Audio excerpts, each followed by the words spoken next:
ஒரு மனிதனுக்கு 2 விதமான வளர்ச்சி இருக்குது. அதாவது கடமைகள்.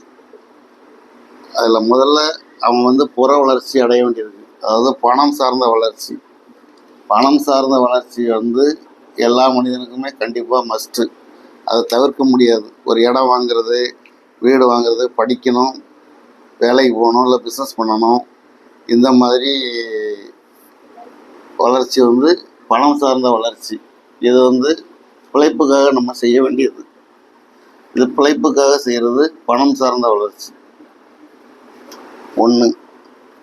இதுக்கு அடிப்படையாக பார்த்தா யார் பெரிய லெவலில் பிஸ்னஸ் பண்ணுறாங்க, பெரிய லெவலில் வர முடியும்னா கல்வி, செல்வம், தைரியம், வீரம், இந்த மாதிரி எல்லா கேரக்டரும் இருக்கிறவங்க தான் பெரிய லெவலில் பிஸ்னஸில் வளர முடியும். இல்லை ஏதாவது ஒன்று கம்மியாக இருக்குது அப்படின்னா அதுக்கு தக்கனதான் வளர்ச்சி இருக்கும். மூணுமே சேர்ந்துருக்கும் போது வளர்ச்சி பிரம்மாண்டமாக இருக்கும். அல்லது ஒரே ஆள்கிட்டே 3 இருக்கும், இல்லை அண்ணன் தம்பி 3 பேர் 4 பேர் ஒன்று சேர்ந்து செஞ்சாலும் பெரிய லெவலில் வளர்ச்சி அடைய முடியும்.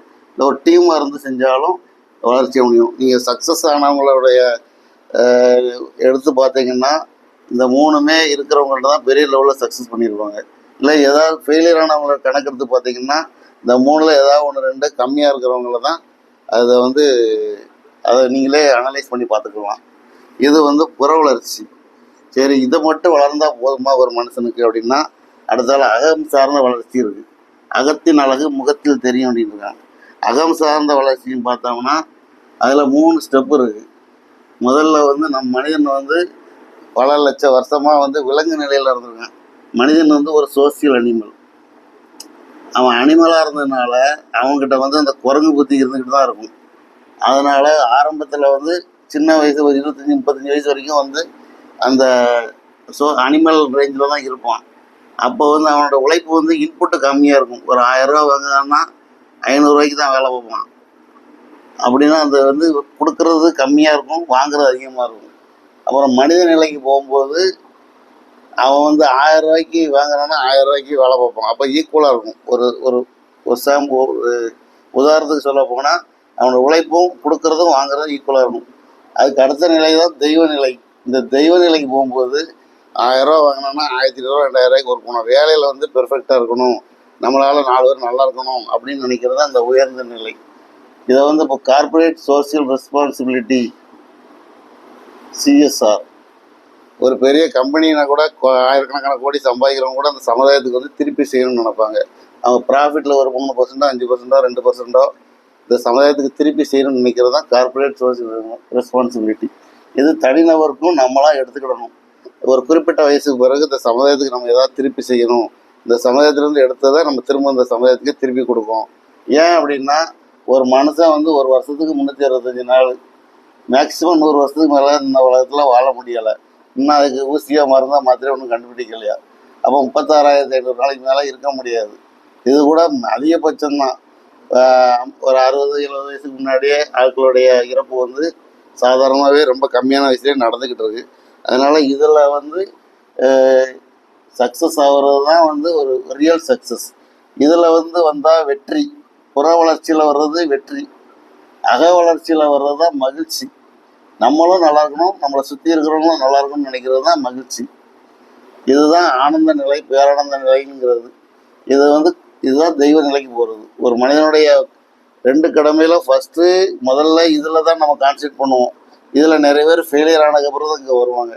இல்லை சக்ஸஸ் ஆகி இதிலே இருப்பாங்க. இந்த லெவலுக்கு வராமலே கூட சிலர்களோட லைஃப் முடிஞ்சிடும்.